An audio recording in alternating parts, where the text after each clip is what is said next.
The vastness of space stretched before the cyclotra like an endless canvas of darkness punctuated by distant stars. The massive vessel, a testament to cradle engineering, moved silently through the outer rim of a distant galaxy. Its sleek, crystalline exterior reflected the faint starlight, giving it an almost ethereal appearance as it cut through the void.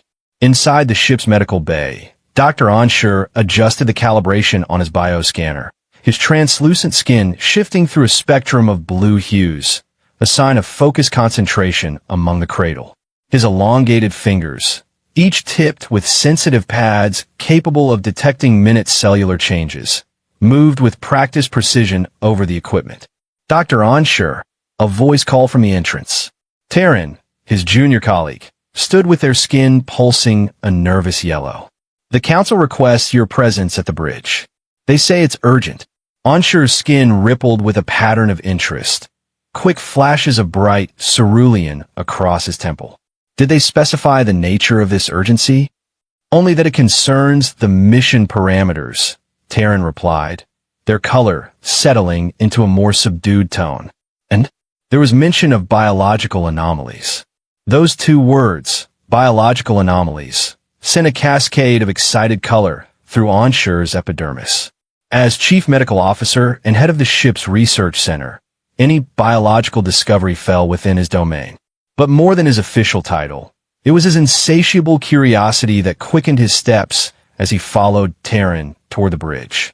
The Cyclotra had been dispatched to this remote region to study ancient biological relics, supposedly belonging to a long-extinct species known as humans.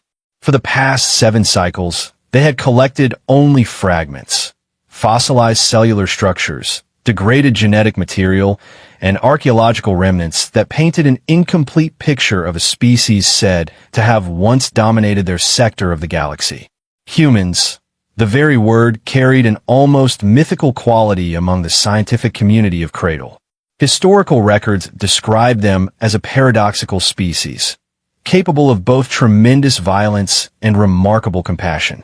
Their biology was considered primitive by Cradle standards, yet some controversial scholars suggested their adaptability had been unmatched. Such theories, however, remained in the realm of academic speculation, as the species had reportedly gone extinct centuries ago during the Great Stellar Collapse. As the doors to the bridge slid open, Ansher was greeted by an atmosphere of tension. The command crew, normally radiating calm efficiency through their skin patterns, displayed agitated colors. At the center, Commander Terreo stood with her back ramrod straight, her skin a controlled pattern of authoritative purple with streaks of cautionary red. Dr. Ansher, she acknowledged with a slight inclination of her head. We've detected something unexpected. The main view screen activated, displaying what appeared to be a small metallic pod drifting in space, its surface scored by micrometeorite impacts and the patina of extreme age. A preservation capsule, Ansher whispered, his skin brightening with excitement. Of human design? Preliminary scans suggest so, Commander Terreo confirmed. But what's remarkable is what's inside. She gestured to her science officer, who brought up a secondary display showing bioskin results. Ansher's breathing stopped momentarily. That's impossible. The readings indicate preserved organic material, Terreo continued. Not fragments, not fossils. An entire preserved human body. The bridge fell silent. Finding complete biological specimens from extinct species was rare enough, but a fully preserved human, a species that had supposedly vanished from the galaxy, was unprecedented. The preservation appears to have been deliberate, the science officer added. Some form of cryogenic suspension, though the support systems failed long ago. The specimen is deceased but remarkably intact. Ansher's mind raced with possibilities. His entire career had been dedicated to comparative xenobiology, to understanding how different species had evolved across the galaxy. This discovery could fill countless gaps in their knowledge about human physiology, knowledge that had thus far been pieced together from incomplete records and degraded samples. But he was also acutely aware of the ethical implications. As a bioethic guardian, one of the cradle's most respected medical positions. He had sworn to uphold the sanctity of all biological remains, to respect the evolutionary standards of all species. Interfering with the remains of a species without explicit consent protocols was technically forbidden. Yet the scientist in him, the part that had earned him both accolades and reprimands throughout his career, could not turn away from this opportunity. "We should retrieve it," he said finally, his skin revealing his internal conflict through swirls of competing colors. "For proper study and respectful preservation." "That would contravene Section 17 of the Biological Ethics Code," interjected Veeler, the ship's compliance officer, his skin pulsing a regulatory gray. "Disturbance of exogenous remains without prior authorization will be justified under the scientific discovery exception," Onshur countered. "We have an obligation to knowledge, especially concerning a species that may hold evolutionary insights valuable to our own." Commander Terreo observed the exchange, her own skin patterns revealing little of her thoughts. After a moment of consideration, she spoke. "The capsule is already on a trajectory that will lead to its destruction in a nearby star within 14 cycles. If we don't retrieve it now, whatever knowledge it contains will be lost forever." She paused, her gaze sweeping over the assembled officers. "Prepare a retrieval team. Dr. Onshur, you will oversee the examination once the specimen is secured." "But," she added, her skin flashing a warning crimson, "this will be conducted with the utmost respect and caution. No invasive procedures without my explicit authorization." Onshur inclined his head in acknowledgement, but inside, a storm of emotions surged through him. This was the opportunity of a lifetime, a chance to unravel mysteries about a species known only through fragments and folklore. Yet he couldn't shake the feeling that bringing this human remnant aboard might be crossing a line from which there would be no return. As he left the bridge, his skin settled into a pattern that no other cradle would recognize, because it represented an emotion their species rarely acknowledged, fear intermingled with an almost rebellious anticipation. "This will change everything," he murmured to himself as he headed toward the retrieval bay, "or will be our undoing." The preservation capsule rested on the examination table like a relic from another time, which in many ways it was. The retrieval had been successful, with the pod carefully transported to the Cyclotra's main medical laboratory, a sterile chamber equipped with the most advanced biological analysis technology in the Cradle fleet. Onshur stood before it, surrounded by his team of specialists, each chosen for their expertise in different aspects of xenobiology. The atmosphere in the room was tense. Several of the younger researchers displayed nervous color patterns on their skin. "Historical records suggest humans were a violent species," whispered Meryl, one of the junior xenobiologists, her skin flickering with apprehension. "They waged wars over resources and ideology. Their bodies were designed for conflict. History is written by those who survive." "Meryl," Onshur replied calmly, "and much of our knowledge of humans comes from fragmented, possibly biased sources. Today, we have an opportunity to see the truth for ourselves." The capsule's exterior had been carefully decontaminated and scanned for any potential hazards. Now came the moment of opening. Onshur signaled to the technicians, who activated the sequence to unseal the ancient container. With a soft hiss of escaping pressure, remnants of an atmosphere preserved for centuries, the seal broke. The team collectively held their breath as the lid slowly retracted. Inside lay the body of what appeared to be a middle-aged human female. Her skin, unlike the translucent, color-shifting epidermis of the cradle, was an opaque beige pink with patches of age-related discoloration. Hair, a concept familiar to Cradle only through xenobiology texts, covered her head in gray-brown strands. "Begin full bioscan," Onshur instructed, his voice steady despite the tumult of emotions causing his skin to shift through patterns of scientific excitement. Holographic displays sprang to life around the examination table, showing multi-layered images of the human's internal structure. The room fell silent as the team took in the alien architecture of the body before them. "The skeletal system is remarkable," observed Taryn, pointing to the dense network of bones. Far more complex than our own. And look at these indicators of healing, multiple fractures that have repaired themselves over time. The muscle tissue density exceeds our projections, added another researcher. And the skin, multiple layers with a complex network of nerve endings and follicle structures. Anshur moved closer, fascinated by every detail. The cradle body was elegant in its simplicity, a translucent, fluid-filled form with streamlined organs and minimal redundancies. This human body, by contrast, seemed almost chaotically complex, with backup systems, dense tissue structures, and a rugged resilience evident in every scan. "We should proceed with the examination," Anshur said at last. "Prepare for the initial incision." The room shifted into a heightened state of focus. Laser scalpels were calibrated, sampling devices positioned. Anshur himself would perform the primary examination, a privilege he had insisted upon despite protocol, suggesting a more junior researcher should take the risk of first contact. With precise movements, he activated the laser scalpel and made the first incision along the abdomen. The human tissue parted, revealing a dark red substance that none of them had expected in such volume. "Blood," whispered Taryn, their skin paling to a shocked white. So much of it. Among the cradle, whose circulatory system consisted of a clear, low-pressure fluid, the sight of the dense, iron-rich human blood was jarring. It wasn't just the color, a deep crimson that seemed almost menacing against the sterile white of the examination table, but the sheer quantity of it. As Anshur carefully widened the incision, exposing the internal cavity, an involuntary cry escaped from several members of the team. Even Anshur, with all his years of xenobiological study, felt his skin flash a pattern of shock. The human abdomen was a densely packed landscape of organs, each nestled against the others in a complex, interlocking system.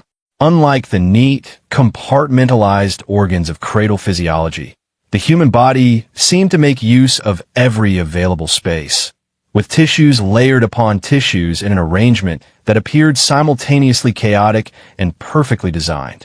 The digestive tract, Anshur noted, his scientific curiosity overcoming his initial shock. It's vastly more complex than our record suggested. Look at the multiple processing chambers, the specialized regions for different enzymatic actions, and the immune structures, added Taryn, pointing to various glands and tissues. They're integrated throughout the entire system, not centralized like ours. One of the junior researchers suddenly swayed, their skin turning a sickly pale blue before they collapsed to the floor. Two colleagues quickly attended to them, escorting the overwhelmed researcher from the room. "It's overwhelming," admitted Meryl, though she remained at her post, her skin showing a mixture of fear and fascination. "Everything we thought we knew about human biology appears to have been a gross simplification." Anshur continued the examination, carefully documenting each system. The cardiovascular network with its powerful central pump, the dual respiratory organs with their intricate branching structures, the neural pathways carrying signals through a complex chemical exchange system.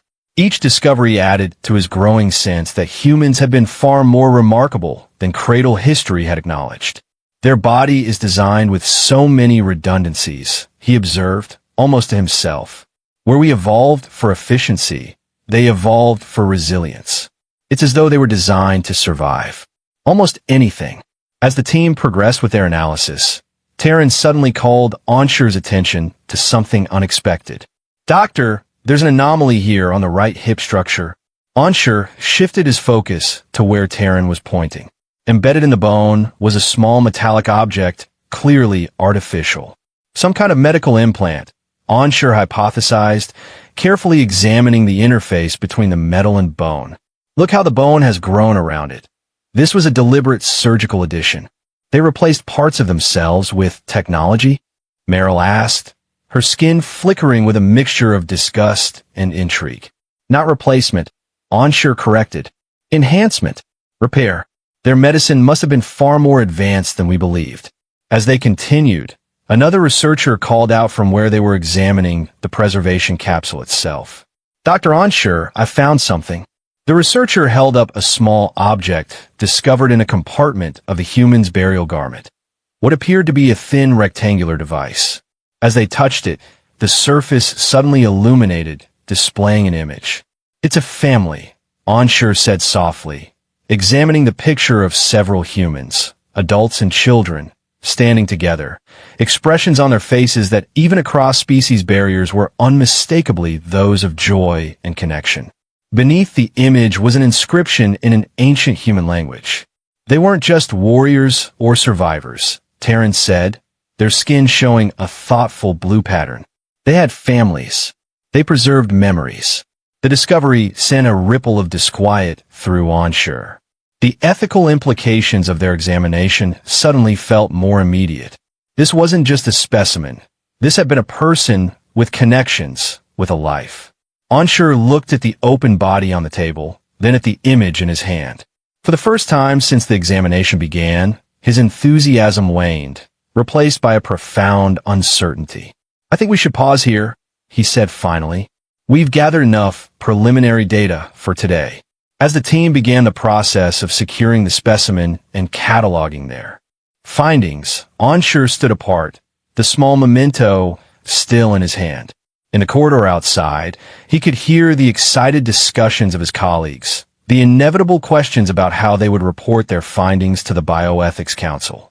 But all he could think of was a single, troubling question. In their quest for knowledge, had they crossed a line that should have remained inviolate? The council chamber aboard the Cyclotra hummed with tension. Dr. Onsure stood before the hastily convened panel of senior officers and ethics specialists, his skin maintaining a deliberately neutral pattern despite the storm of emotions beneath its surface. The preliminary findings are beyond anything we anticipated, he concluded after presenting the initial data from the human examination. The complexity of their biological systems suggests an evolutionary path focused on adaptability rather than efficiency. From a medical perspective alone, there is much we could learn from further study. Commander Terreo, who presided over the council, leaned forward slightly. Your enthusiasm is noted, Doctor, but so are the ethical concerns. We are discussing a prohibited examination of an extinct species remains without proper authorization from the Central Scientific Authority. This is a historic discovery, countered Dr. Vora, an unexpected ally from the Xenobiology Department. Her reputation as a proponent of multi-species research had previously made her something of an outcast among the more conservative cradle scientists. The knowledge gained could advance our understanding not just of human biology, but of adaptive evolutionary strategies across all species. At what cost to our principles? Challenged Wheeler, the compliance officer. His skin projected rigid patterns of regulatory adherence.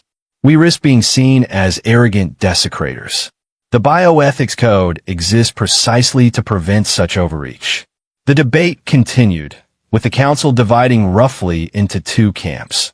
Those who saw the unprecedented scientific value of the discovery, and those concerned with the ethical and regulatory violations it represented. As voices grew more heated, a communication alert sounded. Commander Terreo activated the ship's central display, revealing the stern countenance of a high-ranking official from the Cradle homeworld. Cyclotra**, this is Central Command. We have received your preliminary report regarding the human specimen. The official's skin displayed formal patterns of authority and disapproval. By order of the Supreme Scientific Council, you are to immediately suspend all research related to the specimen. Seal all relevant materials and data pending the arrival of an official inspection team. This matter requires proper oversight and authorization. The chamber fell silent as the implications sank in. An inspection team would take at least 30 cycles to reach their position, during which time the fragile biological material might degrade, despite their preservation efforts. Acknowledged Central Command, Commander Terreo responded formally. We will comply with the directive immediately. After the communication ended, she turned to Onsure. You have your orders, Doctor. Seal the laboratory and all related data. Onsure's skin briefly flashed a pattern of protest before he controlled it. Commander, with respect, The biological material may not remain viable for study if we wait. We have a narrow window of opportunity. My orders were clear, Tereo replied, though Ensure noted a subtle pattern in her skin that suggested she wasn't entirely comfortable with the command. The laboratory will be sealed until the inspection team arrives. After the council dispersed, Ensure found himself walking the corridors of the ship in a state of scientific frustration. Decades of training in cradle medical traditions urged him to respect the command structure and ethical protocols. Yet something deeper, perhaps the very curiosity that had driven him to medicine in the first place, rebelled against the thought of abandoning this unprecedented discovery. His wandering brought him to the ship's secondary laboratory, where he found Dr. Vora working alone, her skin displaying intense concentration patterns. "I thought you might find your way here," she said without looking up from her work. "Your skin betrays your thoughts, Ensure. You're considering continuing the research, aren't you?" "I don't know what you mean," he replied carefully, but his skin rippled with patterns that contradicted his words. Vora finally looked up at him, her expression knowing. "I've already begun analyzing the data we collected.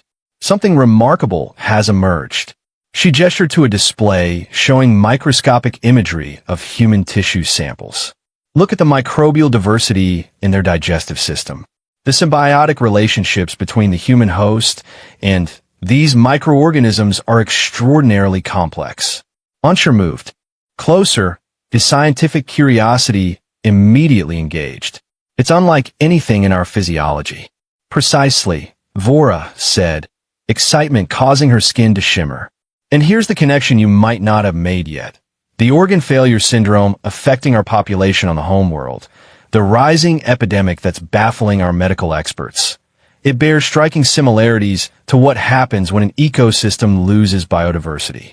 The implication hit Ensure with sudden clarity.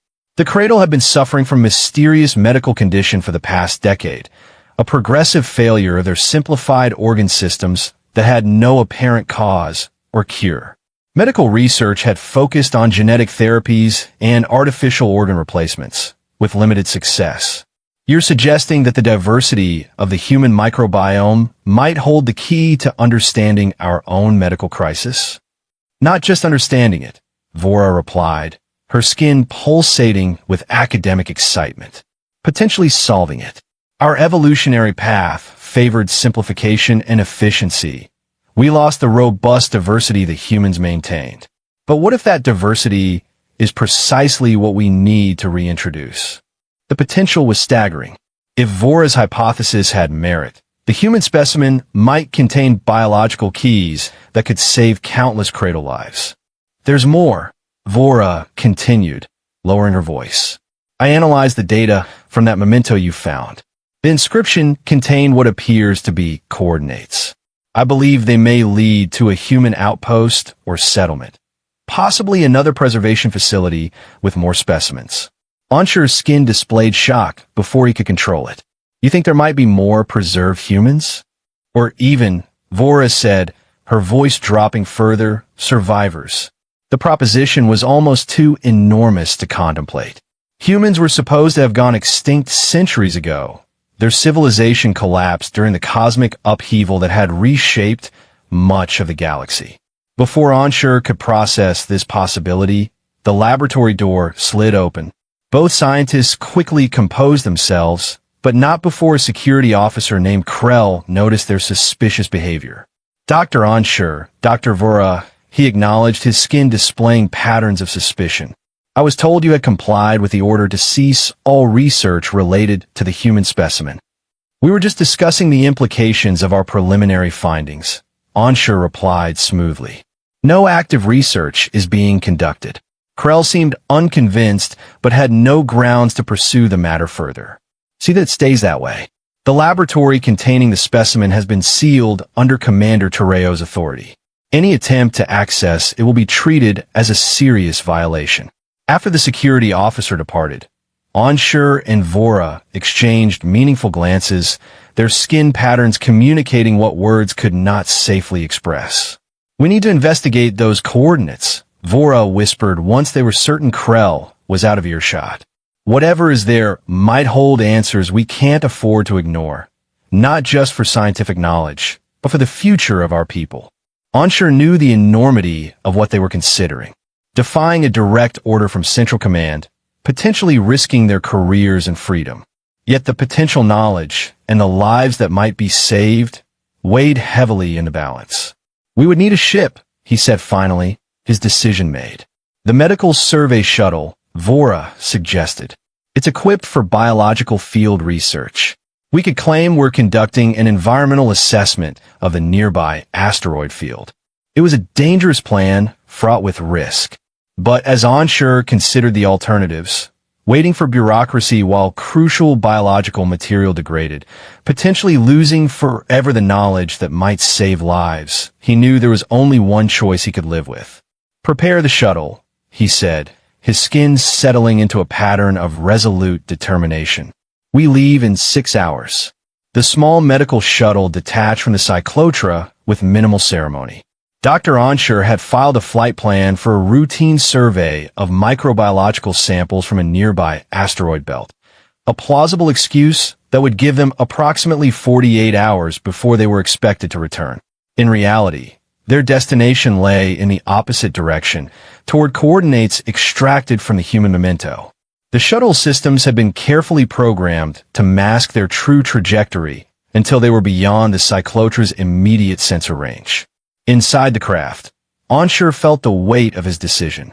Throughout his career, he had occasionally bent rules in the pursuit of knowledge, but never had he so deliberately defied direct orders from Central Command. His skin flickered between patterns of determination and anxiety as he monitored the shuttle's progress. Across from him, Dr. Vora seemed more composed, her skin displaying the steady blue hues of scientific focus. She had brought with her a portable analysis kit and several samples surreptitiously taken from the human specimen before the laboratory was sealed. "Do you truly believe we might find living humans?" Onshur asked as they cleared the cyclotra's sensor range and adjusted course toward their true destination. Vora's skin rippled thoughtfully. "I consider it improbable, but possible. The coordinates are specific, and the preservation technology we've seen suggests they had the capability for long-term survival. But even if we find only more preserved specimens, the scientific value would be immense." Hours passed in tense silence as they traveled deeper into an uncharted region of space. The shuttle's sensors detected increasing amounts of debris, remnants of ancient structures, perhaps, or the aftermath of some cosmic catastrophe. "Look there," Vora said suddenly, pointing to the view screen. In the distance, orbiting a barren, rocky planetoid, was an artificial structure, clearly of human design, though weathered by centuries of exposure to the void. A space station, Onshur observed, his skin brightening with excitement. Or what remains of one. As they approached, the shuttle's sensors provided more detail. The station was roughly cylindrical, rotating slowly to generate gravity in its interior sections. Most of it appeared dormant, with only minimal power signatures detected in certain compartments. Life support systems are still partially functional in the central section, Vora noted, studying the readings. "Remarkable engineering to have survived this long. Are there any signs of life?" Onshur asked, his skin pulsing with anticipation. Vora adjusted the sensors. "There's something, a very faint biological signature, but it's not what I would expect from active life processes. More like suspended animation." Onshur finished for her. "Similar to the preservation technology we found with our specimen." They carefully navigated the shuttle to a docking port that still appeared functional. After cycling through an ancient airlock system, they found themselves inside the station, their environmental suits protecting them from the thin, stale atmosphere. The interior was a testament to a once thriving facility, now fallen into disrepair.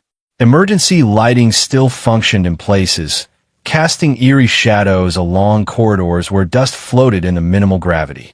Signs in an ancient human language marked different sections, and personal effects, abandoned in what must have been a hasty evacuation, lay scattered throughout.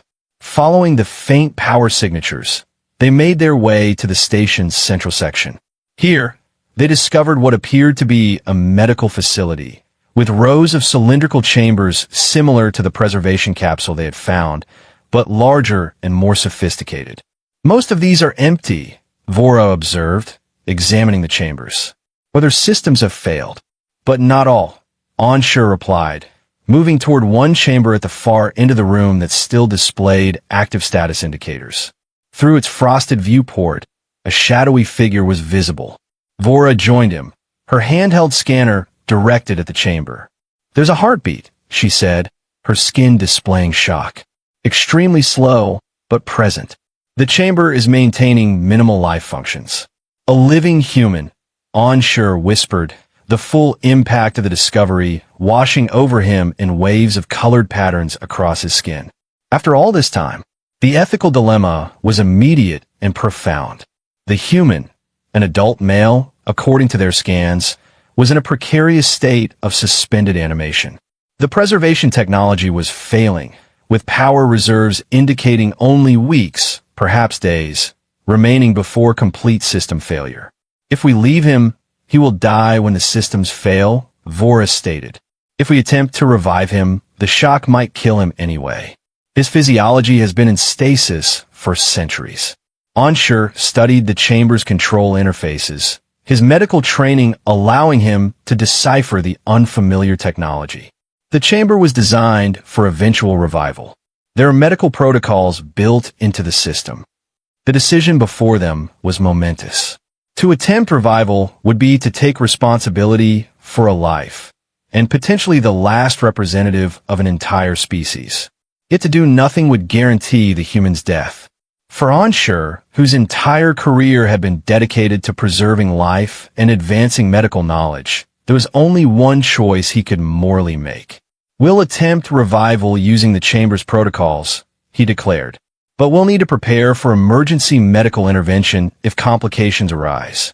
They worked methodically, studying the chamber's systems and preparing as best they could with their limited resources.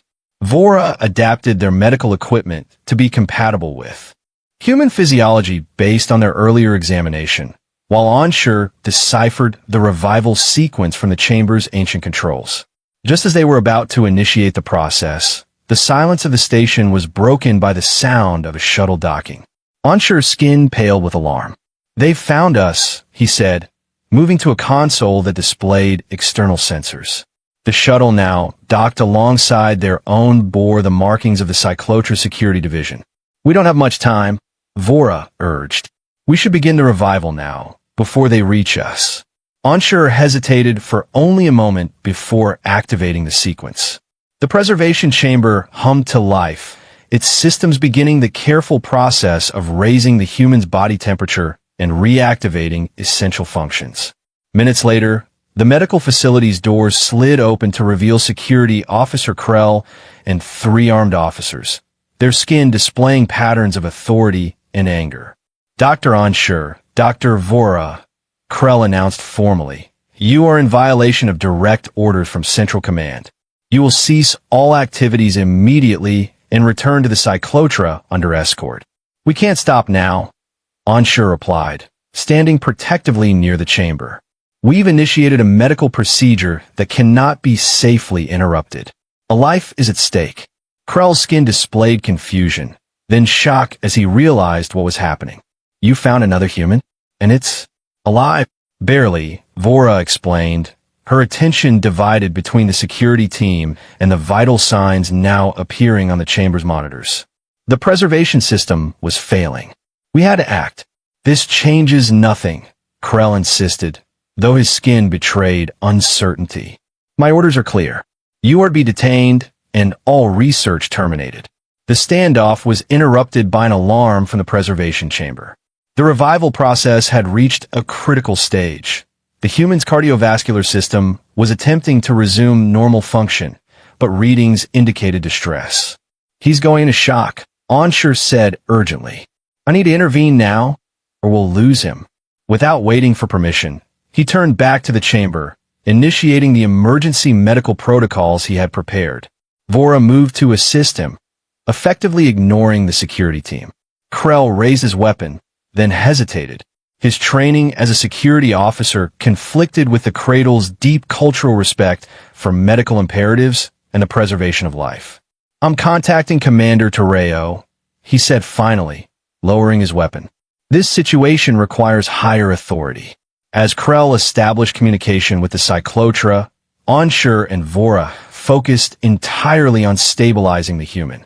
The chamber had fully opened now, revealing a man who appeared to be in his late 40s by human standards. His skin was pale from centuries in stasis, his body thin but intact.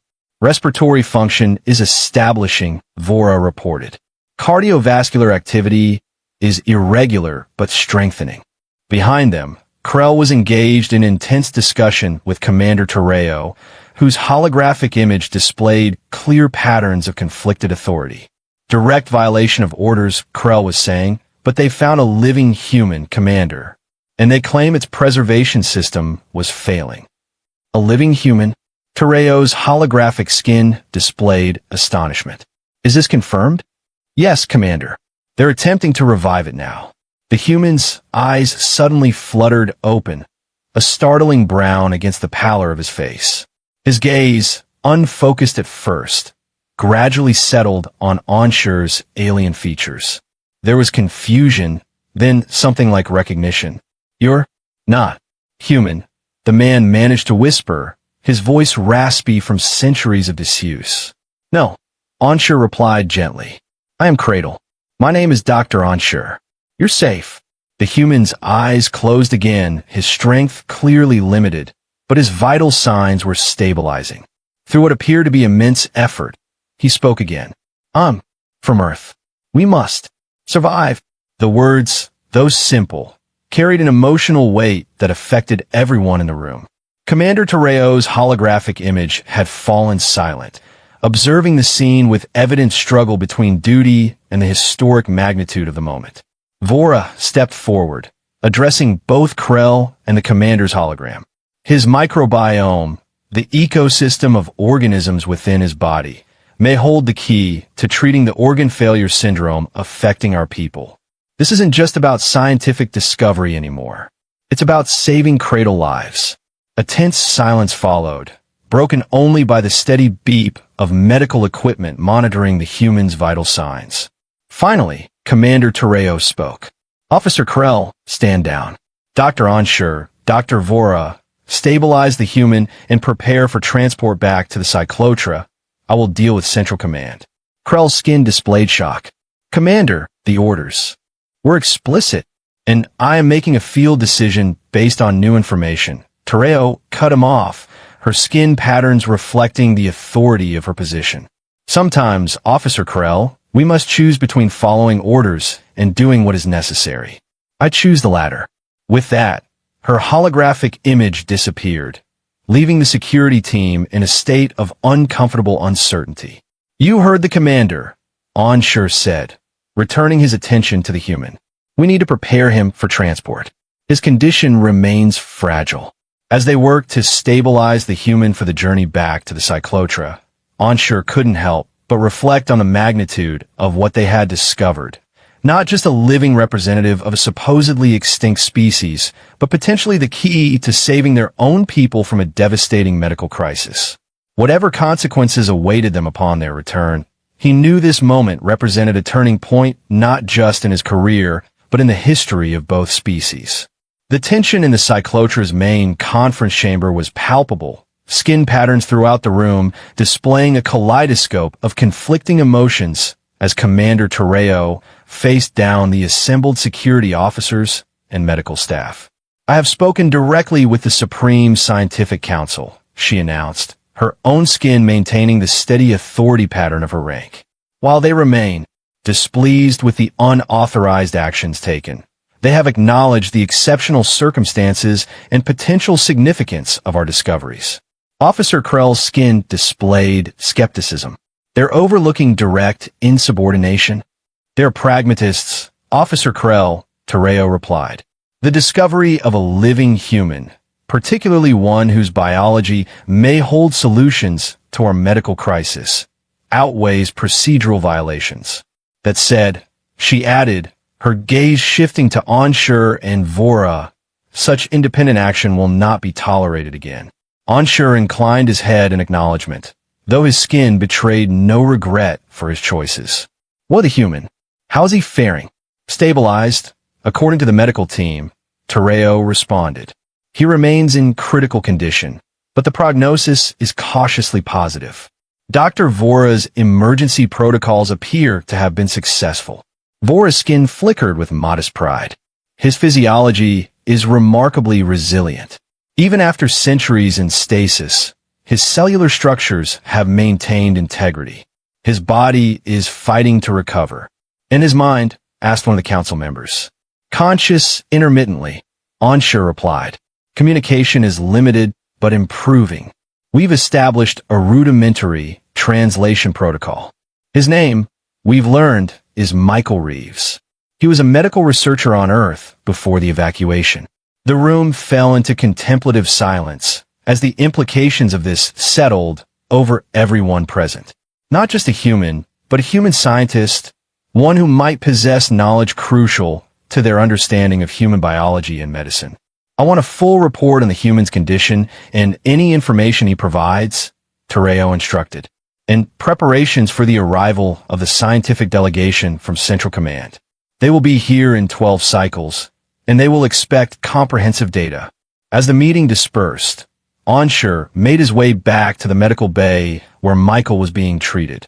The human lay on a specially modified examination bed, surrounded by monitoring equipment adapted to track his alien physiology.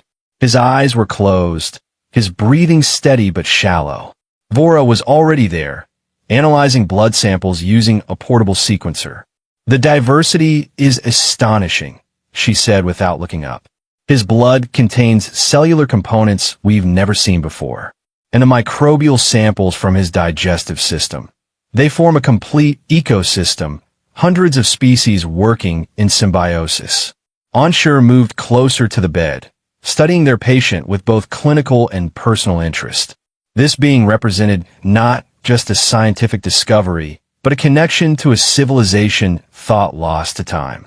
Do you think he knows? He asked quietly. That his species is believed extinct. Vora's skin displayed a somber pattern. I don't know how we would tell him such a thing, even if we had the vocabulary to do so. His people must have had some plan, Anshur mused. The preservation chambers, the coordinates. They were trying to ensure their survival.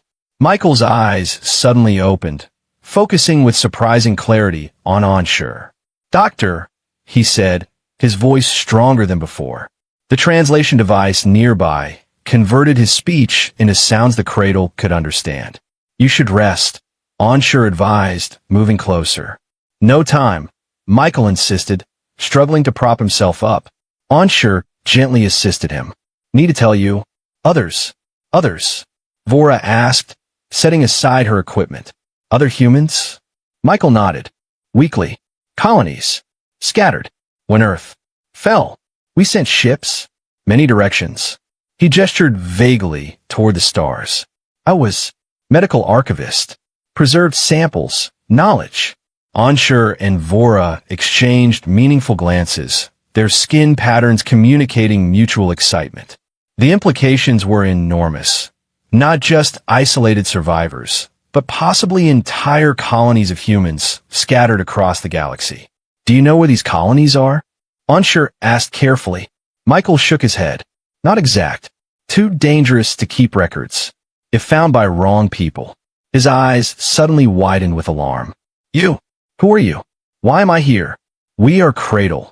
Anshur explained, keeping his voice calm. My name is Dr. Anshur. This is Dr. Vora. We found your preservation chamber adrift in space. Its systems were failing, so we revived you. Michael seemed to process this information with a scientist's analytical detachment, despite his weakened state. Never heard of Cradle. New species. Not new, Vora explained. Our civilization has existed for millennia, but we had limited contact with humans before your species presumed extinction. Extinction, Michael repeated, alarm causing his vital signs to spike on the monitoring equipment.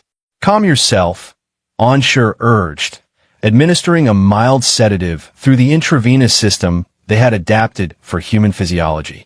We only know what our historical records indicate, that human civilization collapsed centuries ago during the stellar catastrophe.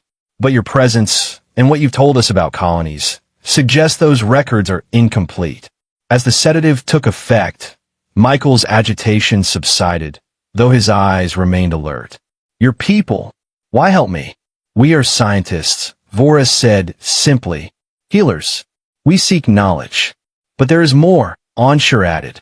Our species faces a medical crisis, an epidemic of organ failure that has defied treatment. We believe the complexity of human biology, particularly your microbiome, may hold solutions. A look of understanding crossed Michael's face, the universal expression of a scientist recognizing an intriguing hypothesis. Symbiotic relationships, he murmured. Human bodies, host ecosystems. Precisely, Vora confirmed, her skin brightening with academic excitement. Our evolutionary path favored simplification and efficiency. We lost the robust diversity your species maintained. Michael seemed to consider this. I can help, he said finally. My station, medical archive, human biological data, research. The station is deteriorating, Anshar informed him. But we can send a team to recover what data remains. Michael shook his head frantically. No. Security protocols. Need me. To access. Biometric locks. Before they could discuss this further, the medical bay doors slid open, and Officer Krell entered, his skin displaying formal patterns of duty. Commander Terreo requests Dr. Anshar's presence on the bridge, he announced. Immediately, Anshar's skin rippled with concern. Is there a problem? A transmission has been detected, Krell replied, his own skin betraying a hint of unease. Originating from a region near where the human station was found. It appears to be a distress signal of human origin. The bridge of the Cyclotra was a scene of controlled chaos when Anshar arrived. Officers moved with purpose between stations, their skin displaying patterns of alert focus. At the center, Commander Terreo stood studying a holographic display of a star system several light years from their current position. Dr. Anshar, she acknowledged as he approached. Listen to this. She activated a communication panel, and a burst of static filled the bridge, followed by a voice, unmistakably human, speaking the same language as Michael, though the translation system struggled with the distorted signal. Survivor Colony Epsilon. Under attack. Unknown vessels. Casualties. Require immediate assistance. Coordinates follow. The message repeated, then dissolved into static once more. We detected this signal approximately 20 minutes ago, Terreo explained. It's being broadcast on multiple frequencies, a desperate attempt to reach anyone who might be listening. Anshar's skin displayed shock. A human colony, still existing after all this time, and now under attack. So it would seem, Terreo replied grimly.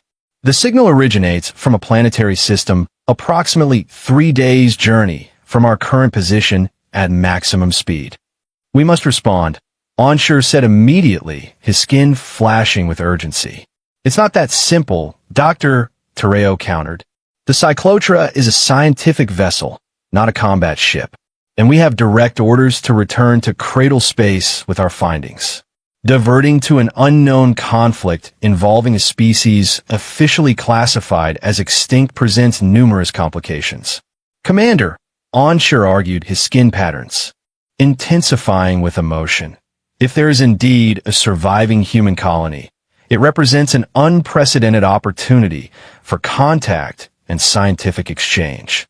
And if they're under attack, then rushing headlong into conflict could jeopardize the ship and everyone aboard. Terreo finished for him.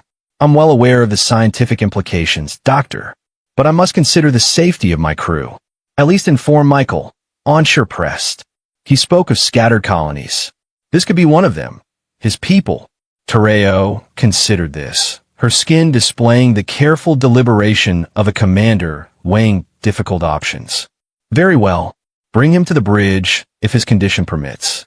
I want to hear his assessment of this signal. Within the hour, Michael had been carefully transported to the bridge, supported by medical equipment and attended by Vora. Despite his weakness, his eyes widened with recognition as the message was played for him. Epsilon Colony, he confirmed, his voice strained but certain. One of our largest settlements.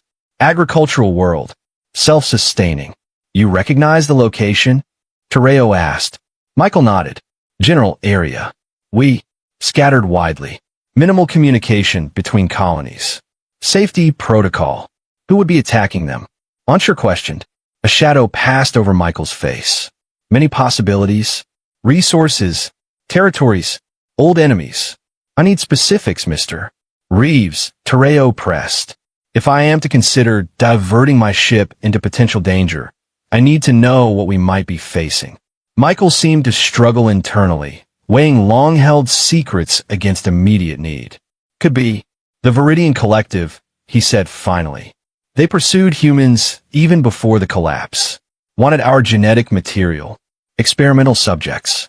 Or could be resource hunters, Epsilon rich in rare minerals. Tereo's skin displayed skepticism. The Viridian Collective is known to us, but they've been confined to their own systems for centuries by interstellar treaty. Treaties change, Michael said simply, especially when something valuable is discovered. A tense silence fell over the bridge as Tereo contemplated her options. Finally, her skin settled into the resolute pattern of decision. Set course for the Epsilon Colony coordinates, she ordered. Maximum speed. Inform Central Command of our diversion and the reason for it. And, she added, turning to Onsure, prepare a detailed briefing on human physiology and capabilities for the security team. If we're walking into a conflict, I want to know exactly who and what we're dealing with.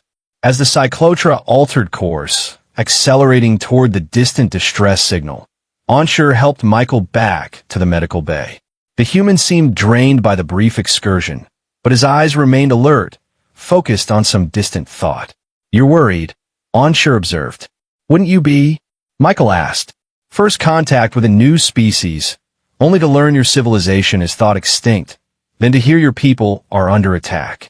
He paused, studying Onsure with unexpected intensity. Why are you helping us? Truth. Onsure's skin rippled with patterns of honesty. Initially, scientific curiosity. Then, medical necessity. The hope that human biology might help solve our epidemic. But now I believe it's simply the right thing to do, Onsure admitted. Your existence challenges everything we thought we knew about human history. Your survival matters, not just for what we might learn from you, but for its own sake. Michael seemed to accept this, a faint smile crossing his lips. Compassion transcends species, it seems. As they reached the medical bay, Michael suddenly gripped Onsure's arm with surprising strength. When we arrive, I need to go down to the surface. They'll trust me. A familiar face. Your condition. Onsure began to object. Will improve. Michael interrupted firmly. I was a medical researcher, Dr. Onsure. I know my own physiology. With your treatments and some determination, I'll be strong enough when the time comes. Looking into the human's resolute eyes, Onsure recognized a familiar quality. The same stubborn dedication to purpose that had driven his own controversial career. Against his better medical judgment, he found himself nodding in agreement. We'll work toward that goal, he conceded. But I make no promises. Your recovery must come first. As Michael settled back into his medical bed, Onsure couldn't help but wonder what they would find at the Epsilon Colony. The Cyclotra was racing toward an unknown situation, potentially in a conflict, all based on a desperate message and the word of a human they barely knew. Yet something deeper than scientific curiosity drove him now. A sense that this moment represented a crossroads, not just for him personally, but for both species. Whatever awaited them at the colony would forever change the relationship between humans and Cradle. Whether that change would be for better or worse remained to be seen. 3 days of tense travel brought the Cyclotra to the outer reaches of the Epsilon system. The planet in question, unofficially dubbed Epsilon Prime by the crew, orbited a yellow dwarf star similar to Earth's sun. Preliminary scans showed a world with breathable atmosphere, moderate climate, and extensive agricultural development across its temperate zones. But the scans also confirmed the distress calls warning. In orbit around the planet were 3 vessels of unfamiliar design, sleek, predatory crafts with weapons signatures that caused the Cyclotra's tactical officer's skin to pale with concern. Definitely military vessels, reported the officer. Heavily armed and shielded. They've deployed smaller craft to the surface near what appears to be the main settlement. Commander Terreo studied the tactical display, her skin maintaining the steady control of a leader in crisis. Any response to our hails? None, Commander. But they've surely detected our presence. They may assume we're simply a passing scientific vessel, Terreo reasoned. Let's maintain that appearance while we assess the situation. She turned to where Anshur stood with Vora and Michael, who had insisted on being present despite his still-recovering condition. Mr. Reeves, what can you tell us about this colony's defenses? Michael leaned forward, studying the display with the focused gaze of someone recognizing a once-familiar home. Minimal military capability, he admitted. These were peaceful settlements.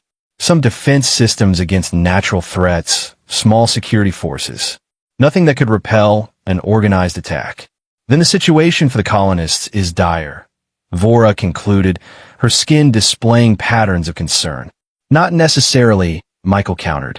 Epsilon was designed with emergency protocols. Underground shelters, hidden facilities. If they had warning of the attack, many may have reached safety. Anshur noticed something in Michael's tone. A personal connection beyond mere knowledge of the colony. You were stationed here once, he guessed. Michael nodded, a human gesture they had all come to recognize. Before my transfer to the archive station, I helped establish their medical facilities. I know the terrain, the settlement layout, which makes you even more valuable as an advisor, Terreo noted, but does not change the fact that you're still recovering and in no condition for a surface mission. With respect, Commander, Michael argued, your people are unknown to the colonists. If they've taken shelter, they won't emerge for strangers. They'll suspect another trick by their attackers. They need to see a human face, one they might recognize. Terreo's skin displayed skepticism. And you believe your presence would make that much difference? I know it would, Michael insisted. Especially if I can access their communication systems. My medical authorization codes should still work. They were designed to remain valid for centuries, specifically for scenarios like this. A tense silence fell over the bridge as Terreo considered the human's words. Finally, her skin shifted to a pattern of reluctant acceptance. Dr. Anshur, she said, what is your medical assessment? Could Mr. Reeves physically withstand such a mission? Put on the spot, Anshur felt conflicted. His medical training urged caution. Michael was still far from fully recovered. Yet he had also witnessed the human's remarkable resilience and determination over the past days. With proper support and strict limitations on physical exertion, he said carefully, it might be possible, but I would need to accompany him to monitor his condition. Terreo's skin rippled with frustration at this less than definitive answer. Very well. We will prepare a small reconnaissance team. Dr. Anshur, Dr. Vora, Mr. Reeves, and 2 security officers. Your objective will be information gathering only. Locate survivors, assess the situation, establish communication. Under no circumstances are you to engage the hostile forces. Is that understood? All nodded in agreement, though Anshur noted a flicker in Michael's expression that suggested the human might have other plans once on the surface. Preparations moved quickly after that. A small shuttle was readied, equipped with medical supplies, communications gear, and modest defensive capabilities. Michael was fitted with an environmental suit modified to accommodate his human physiology, along with medical monitoring devices that would allow Anshur to track his vital signs continuously. As they prepared to board the shuttle, Vora approached Anshur privately, her skin displaying patterns of concern that only a close colleague would recognize. You realize we're potentially walking into a war zone, she said quietly. I'm aware of the risks, Anshur replied. It's more than that, Vora pressed. I've been analyzing the weapon signatures of those ships. They match historical records of Viridian technology, but significantly advanced. If Michael is right, if the Viridian Collective is indeed hunting humans again, then we've stumbled into a conflict with far-reaching implications. Unsure finish for her. One that could potentially draw the Cradle into diplomatic complications, if not outright conflict. Vora's skin pulsed with agreement. Precisely. Are we prepared for that consequence? Unsure considered the question seriously. Throughout his career, he had pursued knowledge and medical advancement with single-minded determination. But never before had that pursuit led him into potential interspecies conflict. I don't know, he admitted finally, but I do know that if we turn away now, if we abandon these people to their fate, whatever that might be, we would be betraying everything our medical tradition stands for. The preservation of life transcends species boundaries, Vora. We've always believed that. Before she could respond, Michael joined them, moving with the careful steps of someone still managing pain, but determined not to show weakness. It's time, he said simply. As they boarded the shuttle, Unsure found himself reflecting on the strange journey that had brought them to this moment. What had begun as a routine scientific mission had transformed into something far more profound, a potential turning point in the relationship between two species who had never truly known each other. Whatever awaited them on the surface of Epsilon Prime, he knew with certainty that nothing would be the same after today. For better or worse, the futures of human and Cradle were becoming intertwined in ways no one could have predicted. The shuttle descended through Epsilon Prime's atmosphere, navigating a careful course designed to avoid detection by the hostile vessels still in orbit. As they broke through the cloud cover, the landscape below came into view. Rolling hills covered with systematic agricultural patterns, now marred by dark scorch marks where weapons fire had struck the surface. The main settlement should be just beyond that ridge, Michael directed, pointing toward a distant hillside. His voice was steady, but Unsure noted elevated stress indicators on his biological monitors. Are you all right? He asked quietly. Michael nodded. Just memories. I spent 3 years here. It was peaceful, beautiful. His gaze hardened as he surveyed the damaged landscape. They had no quarrel with anyone. The shuttle pilot, one of the security officers selected for the mission, guided their craft into a narrow valley that offered cover from orbital sensors. This is as close as I can safely take us, he reported, his skin displaying cautious alertness. We'll need to proceed on foot from here. They disembarked into the alien, yet oddly Earth-like environment. The gravity was slightly less than what Michael was accustomed to, but the air, after careful analysis confirming its compatibility with human physiology, was breathable, carrying the sense of vegetation and distant smoke. The settlement is approximately 2 kilometers in that direction, Michael said, gesturing toward the east. But I suggest we first check a location closer to us. There's an emergency medical bunker built into the hillside over there.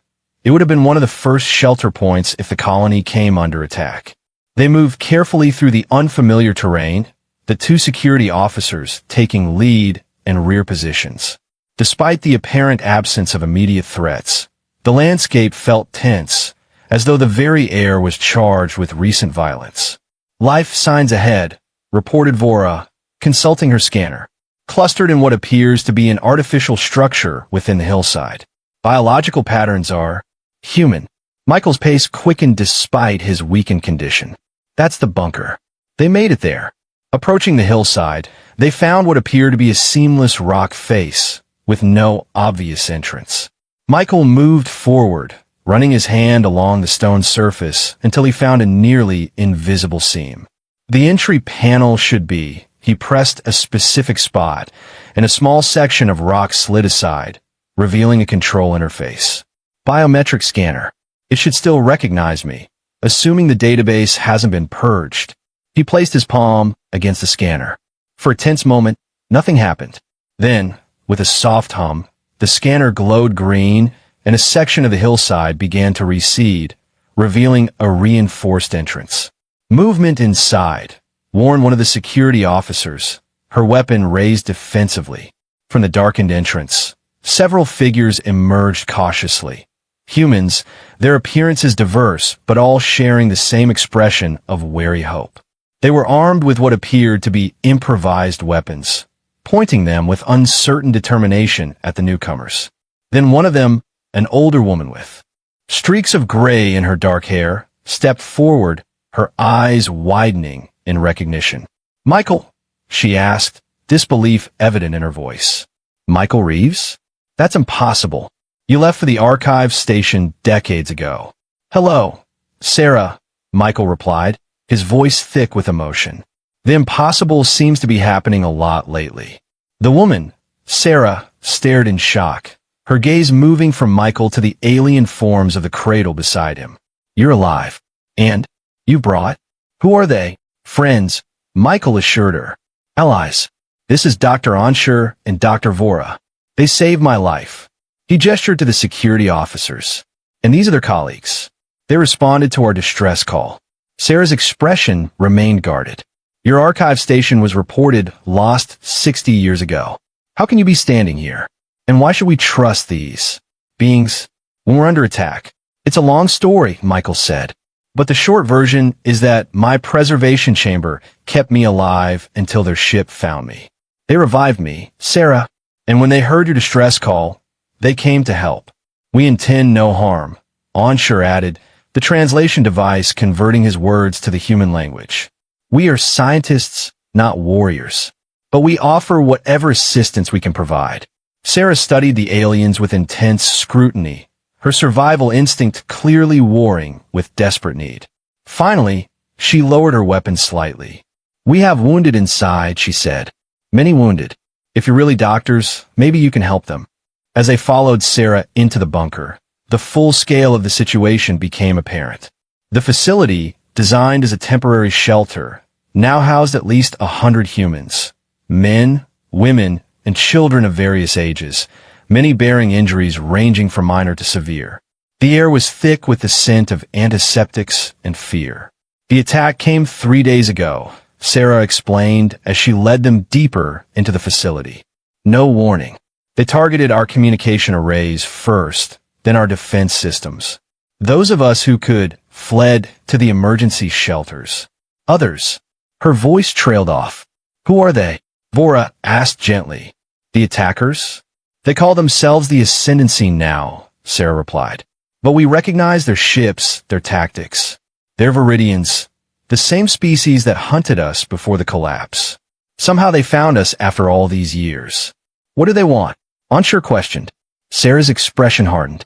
"The same thing they always wanted. Us. Our genetic material. Our biological adaptability. To them, we're not people. We're resources to be harvested." She led them to an improvised medical area where the most seriously wounded were being treated with clearly limited supplies and equipment. A haggard-looking man in blood-stained clothing, evidently serving as the emergency physician, looked up at their approach, his expression shifting from exhaustion to shock at the sight of Michael and the aliens. "Dr. Reeves?" he said, disbelief mirroring what Sarah had shown. "And who are they?" "Medical help, Carson," Michael replied. "This is Dr. Anshur and Dr. Vora. They're xenobiologists from a species called the Cradle. They can help with the wounded." Dr. Carson hesitated only briefly before necessity overcame caution. "We have 3 critical cases I can't stabilize with our limited supplies. Trauma, radiation burns from their weapons, internal bleeding. If you can help, I don't care if you're from the other end of the galaxy." Anshur and Vora immediately moved into action, their medical training transcending the species barrier as they assessed the injured humans. Though the physiology was alien to them, the principles of trauma care were universal, and the detailed knowledge they had gained from their examination of the first human body proved invaluable. While they worked, Michael conferred with Sarah and other colony leaders, learning the details of the attack and the colony's current situation. They've landed forces near the main settlement. A grizzled man identified as the colony's security chief reported. "They're methodically working through the buildings. Seems like they're searching for something specific. Whenever they find one of our people, they're taken alive to their ships." "How many of your people are unaccounted for?" Michael asked. At least 200, Sarah replied grimly. Some may have reached other shelters, but many were in the settlement when the attack came. Michael's expression darkened. And your defense capabilities? Minimal now, the security chief admitted. We have some weapons cached here, but nothing that could challenge their technology. Our best hope was that the distress call would bring help before they found all the shelters. It has, Michael said, gesturing to where Anshur and Vora were successfully stabilizing a critically injured colonist. But the Cyclotra is a research vessel, not a warship. They can't engage the Viridian ships directly. Then what good are they? The security chief demanded. Before Michael could respond, Anshur approached, having overheard the conversation. We may not have superior firepower, he said, but we have something potentially more valuable, diplomatic standing. The Cradle have treaties with multiple species, including agreements that strictly limit Viridian expansion and aggression. Their presence here, attacking a civilian settlement, violates several interstellar accords. Treaties didn't help us last time, Sarah said bitterly. Perhaps not, Anshur acknowledged. But the situation is different now. You're not alone anymore.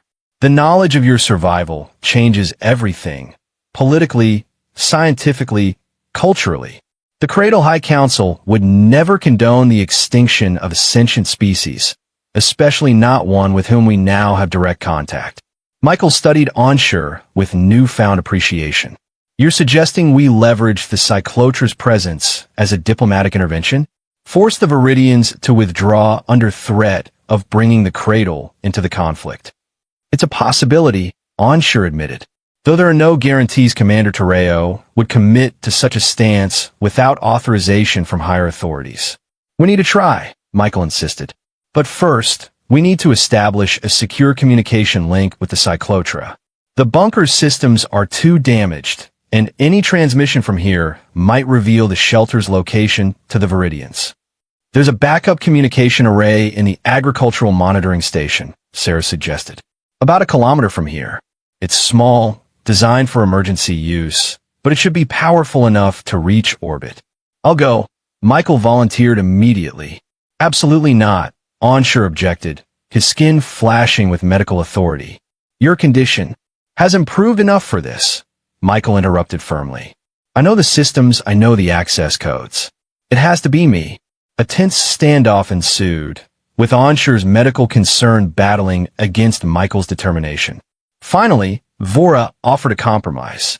Both of you should go, she suggested, along with one security officer. I'll remain here with the other officer to continue treating the wounded and coordinate from this end. After brief deliberation, they agreed to the plan. The security chief provided them with a rough map showing the safest route to the monitoring station, avoiding areas where Viridian patrols have been spotted. Be careful, Sarah urged as they prepared to leave. And Michael, it's good to see you again, even under these circumstances. You were always the one who believed we'd someday reconnect with the rest of humanity. I guess you were right, just not in the way any of us expected. Michael embraced her briefly, a human gesture of affection that Anshur found curiously moving. We'll be back, he promised, and we'll bring help.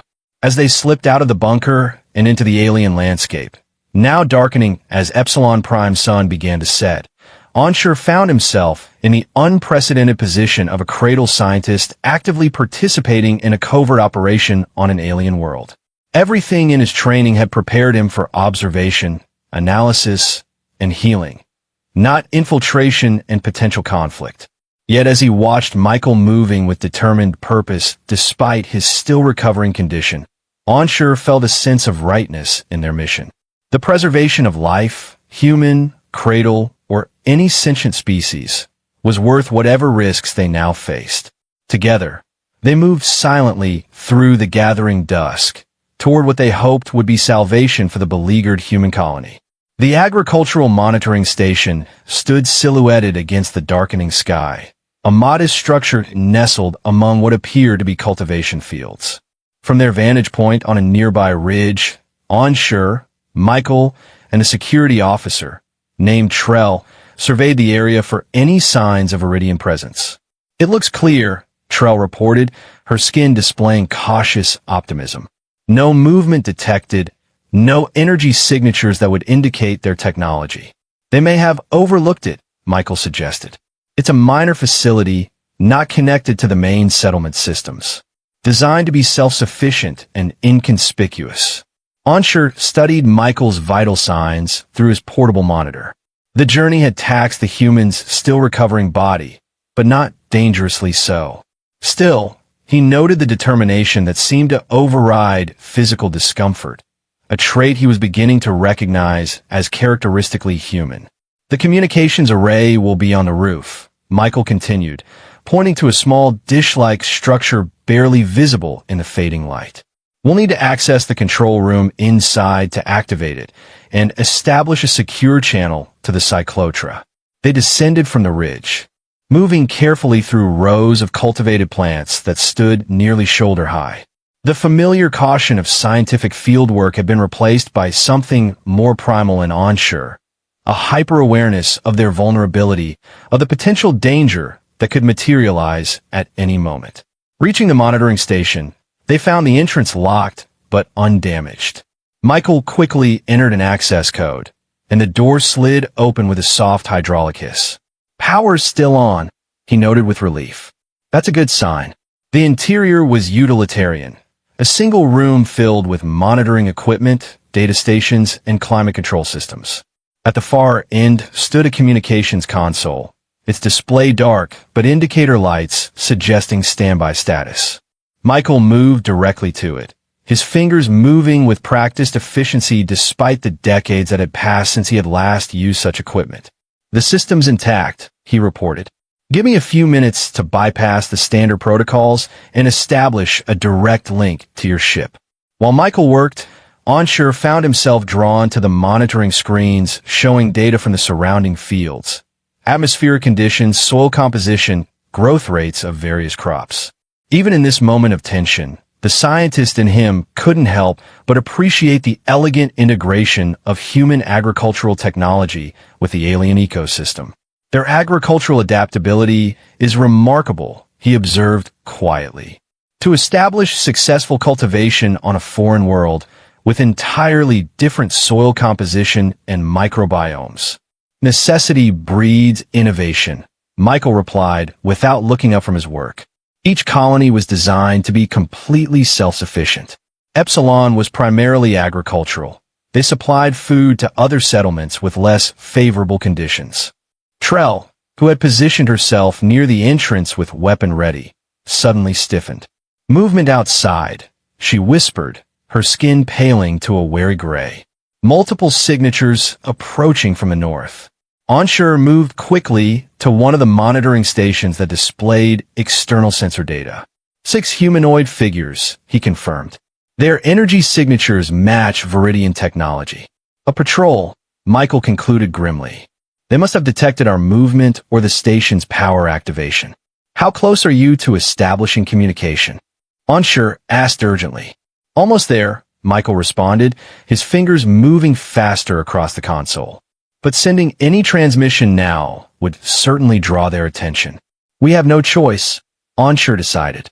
"Complete the connection, Trell, and I will attempt to delay them." Michael looked up sharply. "You're not soldiers, Doctor." "No," Onshur agreed, his skin patterns shifting to calm resolve. "But we're trained in defensive tactics. All Cradle scientific expeditions prepare for potential hostile encounters." As Michael returned to his work with renewed urgency, Onshur and Trell moved to securing the station. The structure had not been designed for defense, but they quickly improvised, sealing secondary access points, positioning themselves with clear lines of sight to the main entrance. "Connection established," Michael announced moments later. "I'm sending an encrypted transmission to the cyclotra now." Included the colony's situation and our current predicament. Almost immediately, the console lit up with a response, Commander Tereo's voice coming through with unexpected clarity. "Dr. Onshur, we've received your transmission and are monitoring your situation. The Viridian vessels have changed position. They appear to be concentrating their forces in your area. Whatever you've done has attracted their attention." "Commander," Onshur replied urgently, "we've confirmed these are indeed Viridian forces, now calling themselves the Ascendancy. They're systematically capturing human colonists, apparently for the same purposes they pursued before the stellar collapse. This constitutes a clear violation of the Galactic Concord, Tereo responded, her tone hardening. I've already initiated contact with Cradle Central Command and requested immediate intervention. There's no time for diplomatic channels, Michael cut in. By the time your government processes this information and decides to act, this colony could be destroyed. A brief pause followed before Tereo spoke again. Mr. Reeves, I understand your concern, but the Cyclotra is not equipped to engage 3 Viridian warships. You don't need to fight them, Michael argued. Just make your presence known. Broadcast that you've discovered a human colony under Viridian attack, that you've documented their actions and are transmitting this evidence to every species in the Galactic Concord. Essentially, a bluff, Tereo observed. Not entirely. Onshore interjected. The threat of diplomatic consequences may be enough to force a withdrawal, especially if the Viridians believe their actions will draw the Cradle into direct conflict. Before Tereo could respond, Trell called out a warning. They're approaching the entrance. We're out of time, Commander, Onshore said quickly. Whatever you decide, we need assistance now. There are hundreds of human survivors in hidden shelters, many wounded. They cannot defend themselves against this level of technology. Understood, Tereo replied after a moment of consideration. Maintain your position if possible. I'm dispatching additional shuttles with security personnel. And, she added, a note of grim determination entering her voice, I will personally see to the diplomatic intervention. Tereo out. The communication ended just as the first sounds of forced entry reached them from the main door. They're cutting through, Trell reported, her weapon raised and ready. Get away from the console, Onshore urged Michael, helping the still weakened human to a more protected position behind a bank of equipment. Stay down and out of sight. I won't hide while you two face them, Michael protested. This isn't about bravery, Onshore countered firmly. You're the only one who knows the colony's full layout, the shelter locations, the emergency protocols. If we're captured or killed, you need to survive to guide the Cyclotra's team. The logic of this argument finally penetrated Michael's resistance.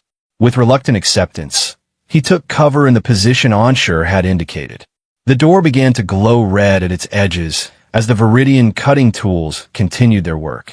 Onshore had never seen Viridians in person, only in historical records.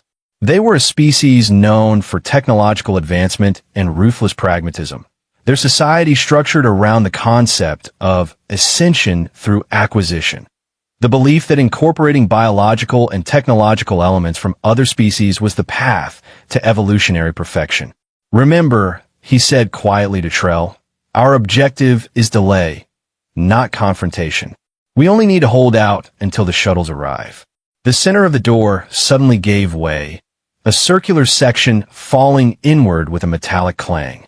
Through the opening, Onshore caught his first glimpse of their adversaries, tall, slender figures with iridescent gray skin and complex mechanical augmentations integrated into their bodies. Their eyes, multifaceted like those of insects, reflected the dim light with an unsettling glow. The lead Viridian spoke, its voice a harmonious blend of organic vocalization and synthetic modulation. The words were unintelligible to Onshore, but their threatening intent was clear. In response, Trell activated her translation device, broadcasting in what she hoped would be a recognizable Viridian dialect. This facility is under the protection of the Cradle Scientific Authority. Your presence here violates multiple provisions of the Galactic Concord. Withdraw immediately.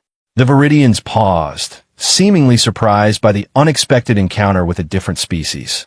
The leader conferred briefly with its companions before responding, its words now processed through Trell's translator. Cradle presence is not authorized in this sector. This world and its resources have been claimed by the Ascendancy. Interfering with our harvest constitutes an act of aggression. Harvest, Onshore repeated, unable to contain his disgust. You speak of sentient beings, a civilization with rights recognized under interstellar law. The humans are a failed species, the Viridian leader replied, dismissively. Their civilization collapsed centuries ago. Remnant populations are classified as unclaimed biological resources. That classification is an error, Onshur countered. The human species survives, and the Cradle now formally recognize their sovereignty. A Cradle diplomatic vessel is currently documenting your illegal actions and broadcasting them throughout the sector. This claim, stretched considerably beyond the truth, caused visible agitation among the Viridians. Their augmentations hummed with increased activity as they communicated among themselves in rapid, encoded bursts. The momentary distraction provided exactly what Onshur had hoped for: precious minutes of delay.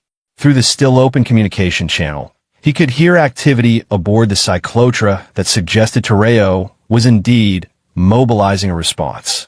The Viridian leader finally stepped forward, its posture shifting to something more menacing. You will surrender this facility and all information regarding human shelter locations. Compliance will be rewarded with non-lethal processing. We reject your terms, Trell responded, her skin projecting defiance despite the clear danger. And remind you that hostile action against Cradle citizens constitutes an act of war. The standoff stretched for another tense moment before the Viridian leader made a sharp gesture. Without further warning, two of its companions raised weapons, sleek, integrated, extensions of their augmented arms, and fired. Bright energy pulses struck the equipment Onshur and Trell had positioned as makeshift barriers, causing cascading electrical failures throughout the station. Trell returned fire, her weapons discharged, striking one of the Viridians and causing its augmentations to short-circuit momentarily. Fall back, Onshur called, recognizing they couldn't hold their position against the superior firepower. They retreated toward the rear of the facility, where maintenance access might provide an escape route. As they moved, a stray energy pulse struck dangerously close to Michael's hiding place, causing him to involuntarily cry out as debris showered over him. The sound immediately drew the Viridians' attention. Human detected, announced one of them, its sensors focusing on Michael's location. Valuable specimen, added another. Priority acquisition. Their advance became more determined, forcing Onshur to make a split-second decision. With no time for subtlety, he seized a canister of agricultural chemicals from a nearby storage unit and hurled it directly at the lead Viridians. Trell, understanding his intent, fired a precisely aimed shot that ruptured the container midair. The resulting chemical reaction wasn't explosive, but it created a dense, caustic cloud that temporarily disoriented the Viridian sensory systems. In the confusion, Onshur reached Michael, helping him to his feet.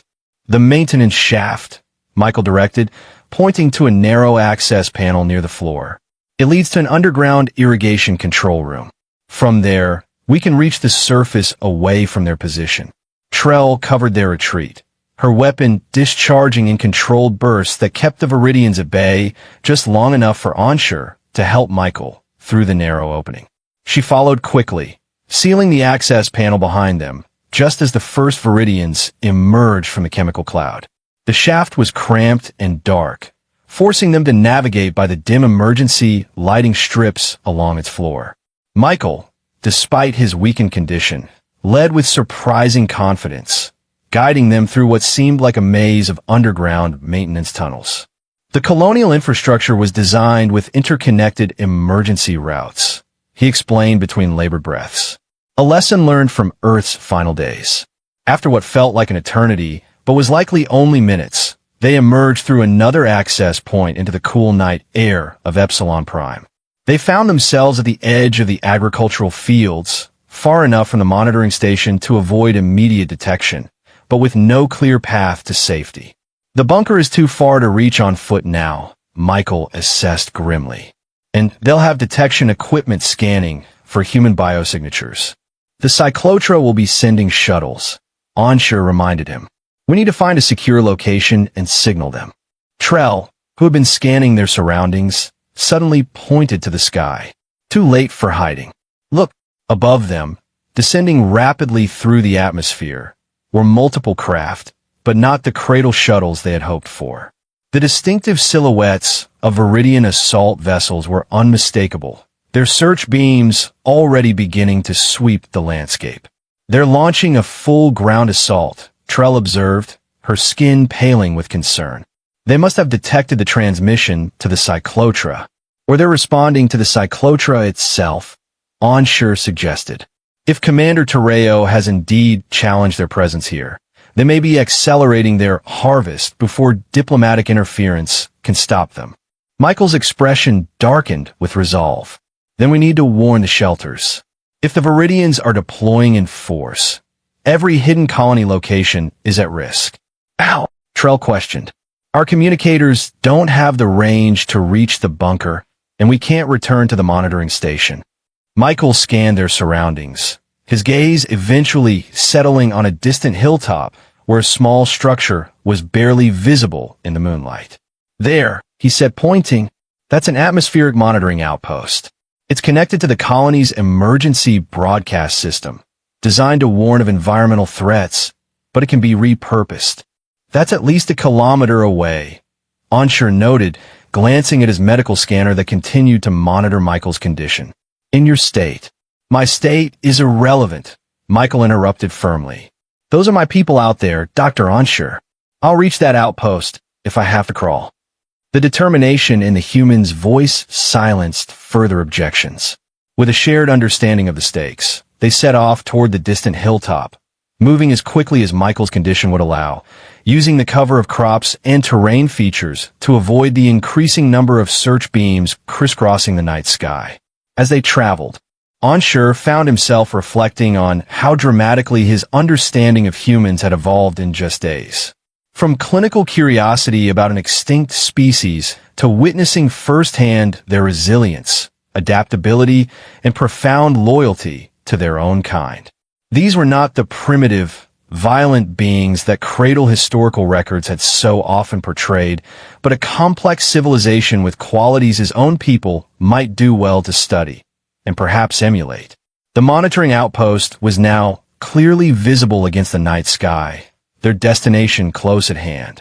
But so too were the Viridian forces, their presence growing more concentrated with each passing minute. The race to warn the human shelters had become a desperate sprint against overwhelming odds, with the future of a species hanging in the balance. The atmospheric monitoring outpost stood like a sentinel on the hilltop, its slender tower rising against the backdrop of Epsilon Prime's twin moons. As Onshur, Michael, and Trell approached, the increasing density of Viridian search patterns forced them to move with agonizing slowness, using every available cover. Michael's condition had deteriorated during their journey. Despite his determined spirit, his body, still recovering from centuries in stasis and recent revival, was reaching its limits. Onshur found himself supporting more of the human's weight with each passing minute, his medical scanner displaying increasingly concerning vital signs. "We need to rest," Onshur insisted as they reached the base of the final slope leading to the outpost. "No time," Michael gasped, though he couldn't prevent himself from leaning heavily against a rocky outcropping. "The Viridians are systematically sweeping the colony. They'll reach the primary shelter coordinates soon." Trell, who had moved ahead to scout their approach, returned with news that did nothing to improve their situation. 2 Viridian sentries positioned at the outpost entrance. They must have identified these communication nodes as priority targets. Onshur assessed their options, none of them favorable. "We can't engage them directly. Their technology far exceeds our defensive capabilities. We don't need to fight them," Michael said, a glint of inspiration breaking through his exhaustion. "Just distract them long enough to access the system." He pointed to a secondary structure about 50 meters from the main outpost. "That's a maintenance shed for the atmospheric sensors. It has an emergency terminal linked to the main system." The plan that formed was desperate, but offered their only chance. Trell would create a diversion on the far side of the outpost, drawing the Viridian sentries away from their position. Meanwhile, Onshur would help Michael reach the maintenance shed, where he could access the emergency broadcast system. "Be careful," Onshur cautioned as Trell prepared to execute her part of the plan. Your priority is to remain undetected. Create the distraction, then circle back to the rendezvous coordinates. Trell's skin displayed the solemn pattern of one accepting a dangerous mission. Understood.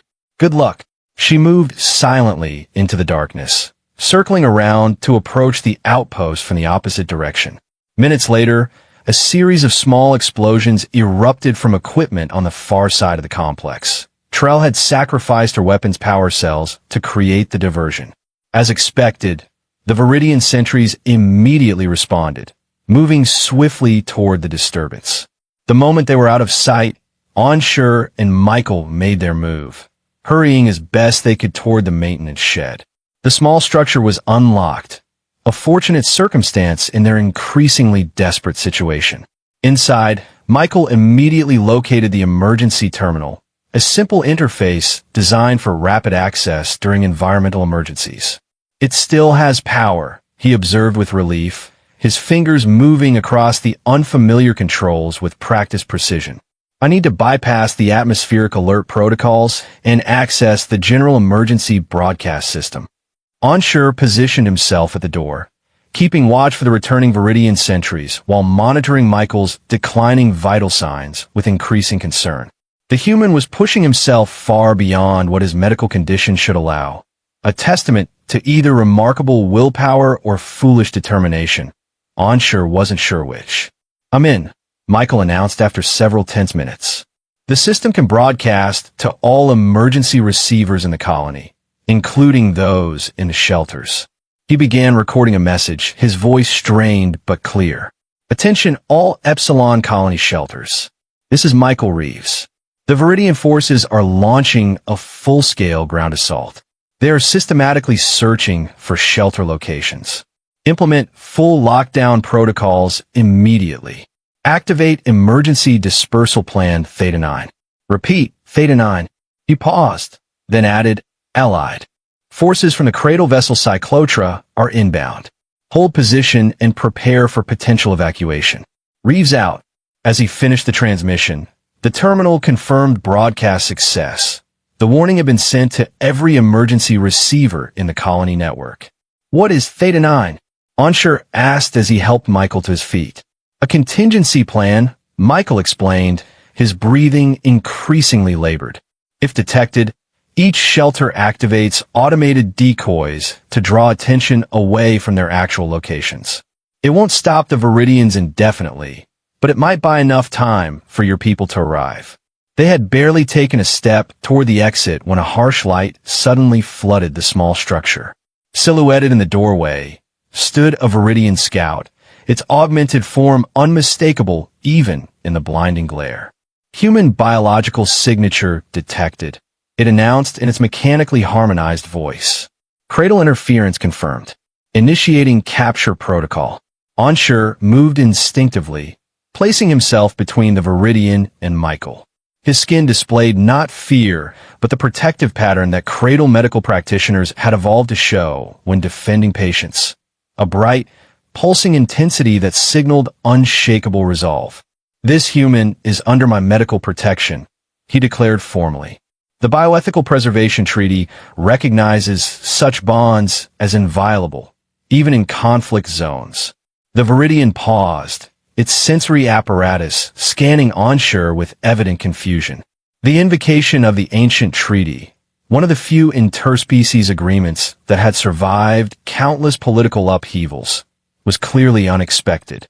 In that moment of hesitation, a blinding light suddenly erupted from above, accompanied by the distinctive hum of cradle propulsion systems. Through the doorway, Anshur could see a Cyclotra shuttle descending rapidly toward their position, its defensive systems already engaging the Viridian forces scattered across the hillside. The Viridian scout, reassessing the changing tactical situation, turned to flee, only to be incapacitated by a precise shot from the tree line. Trell emerged from cover, a Viridian weapon now in her hands, her skin displaying the intense focus of someone who had surpassed their normal combat training. "The commander sent 3 shuttles," she reported as she reached them. "They're engaging Viridian ground forces throughout the colony, and the Cyclotra itself has moved into low orbit, directly challenging the Viridian vessels. Relief flooded through Onshur, but it was short-lived as Michael suddenly collapsed against him, the human's overtaxed system finally giving way to exhaustion and strain. He needs immediate medical attention, Onshur said urgently, his medical scanner showing alarming drops in Michael's vital functions. Help me get him to the shuttle. Together, they carried the unconscious human across the open ground toward the landing shuttle. Above them, energy weapons flashed across the night sky as the Cyclotra, a scientific vessel never designed for combat, somehow held its own against the Viridian warships. As they reached the shuttle, medical personnel rushed to assist, transferring Michael to a specialized stretcher adapted for human physiology. Onshur followed closely, unwilling to leave his patient even as the chaos of battle surrounded them. "Doctor," called the shuttle pilot as they secured Michael for emergency transport. "Commander Terreo requests your immediate return to the Cyclotra. The Viridians have agreed to a temporary cessation of hostilities for diplomatic communication. Your presence is required as the primary cultural liaison with the human colonists." Onshur hesitated, torn between his duty to his patient and the larger diplomatic situation that could determine the fate of all the humans on Epsilon Prime. "Go," Trell urged, understanding his conflict. "I'll ensure he receives proper medical care. This may be our only chance to secure protection for the colony." With reluctance, Onshur agreed, boarding a separate shuttle that would return him directly to the Cyclotra. As they ascended through the atmosphere, he watched the scattered pattern of lights below. Viridian search parties, human shelters, and Cradle security forces engaged in a complex dance of confrontation and evasion across the landscape. What had begun as a simple scientific mission, the examination of what they thought was an extinct species, had evolved into something far more profound. The potential rebirth of diplomatic relations between humans and the wider galactic community. And at the center of it all was the irony that had started this journey. The moment when Cradle doctors had first screamed in shock upon opening a human body, never imagining where that discovery would lead them. The diplomatic chamber aboard the Cyclotra had never been designed for high-stakes, interspecies negotiation, typically used for scientific conferences and cultural exchanges. The modest room now served as the backdrop for a historic confrontation between three distinct civilizations. Commander Terreo stood at the center, her skin displaying the formal diplomatic patterns of a Cradle authority figure. On one side of the triangular table sat the Viridian delegation, three tall, augmented figures whose mechanical enhancements hummed with subtle energy. On the other side, representing humanity, sat Sarah from the colony, who had been transported to the Cyclotra once the temporary ceasefire was established. Onshur occupied a position between the human and Cradle sides, serving as both medical authority and cultural interpreter. His skin projected calm professionalism, though beneath that pattern roiled a complex mixture of concern, hope, and scientific fascination at witnessing this unprecedented encounter. "The situation is clear," Commander Terreo was saying, her voice firm but measured. "The human colony on Epsilon Prime is now formally recognized by the Cradle Scientific Authority as a sovereign settlement of a living species. Your classification of humans as harvestable biological resources is therefore invalid under Section 12 of the Galactic Concord." The lead Viridian, who had identified itself as Overseer Zalith, responded with the harmonious mechanical voice characteristic of their species. The Concord specifies that species recognition requires ongoing civilization with interstellar communication capabilities. Isolated survivor colonies do not meet this criterion. "They do now," Onshur interjected. "Through contact with the Cradle, these human settlements have re-established their connection to interstellar society. Furthermore, we have evidence suggesting other human colonies exist throughout this sector." Sarah, who had remained silent during the initial exchange, finally spoke. "We are not seeking conflict with the Ascendancy," she said, her voice steady despite the enormous pressure of representing her entire species in this negotiation. but we will not surrender our people for your biological experimentation. Those days are over. Overseer Zalith's facial augmentations shifted in what might have been the Viridian equivalent of a scornful expression. Your species has always overestimated its importance. You were technologically advanced once.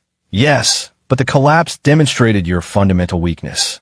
We seek only to salvage useful genetic material from your remnant populations, material that would otherwise be wasted as your colonies inevitably fail. Yet here we stand, Sarah countered, centuries after you predicted our extinction. Our remnant populations have built sustainable societies, adapted to new worlds, preserved our knowledge through generations. We have not failed. We have evolved. The exchange continued, tense but controlled, as fundamental questions of species rights, territorial claims, and historical grievances were debated. Throughout, Anshur observed the remarkable resilience of Sarah, who despite having no diplomatic training, advocated for her people with passion and intelligence that belied the Viridians' dismissive assessment. Finally, Commander Tereo steered the discussion toward practical resolution. The cradle position is unambiguous, she stated. We formally recognize the human settlements and extend diplomatic protection under the Mutual Species Preservation Treaty. Any further aggressive action against these colonies will be considered an act of war against the Cradle Confederation. A heavy silence followed this declaration. The Viridians communicated among themselves in rapid, encoded transmissions that the Cradle translation systems couldn't fully decipher. Eventually, Overseer Zalith responded. The Ascendancy has no desire for open conflict with the Cradle. However, we maintain our historical claim to the biological resources of failed civilizations. We propose a compromise. We will withdraw from this specific colony in recognition of Cradle interests, but reserve our right to continue operations in unclaimed sectors where other human remnants may exist. Unacceptable, Sarah said immediately. You're simply shifting your predation to other human settlements that don't yet have Cradle protection. I agree, Anshur added, his skin displaying patterns of ethical certainty. The recognition of human rights cannot be limited to one colony. It must extend to all surviving human populations. The negotiation reached an impasse, with neither side willing to concede their fundamental position. As tension mounted in the chamber, an unexpected interruption came through the ship's communication system. Commander, reported a medical officer, Dr. Vora requests the presence of all parties in the primary medical bay. She says it's urgent and relevant to the current negotiations. Tereo,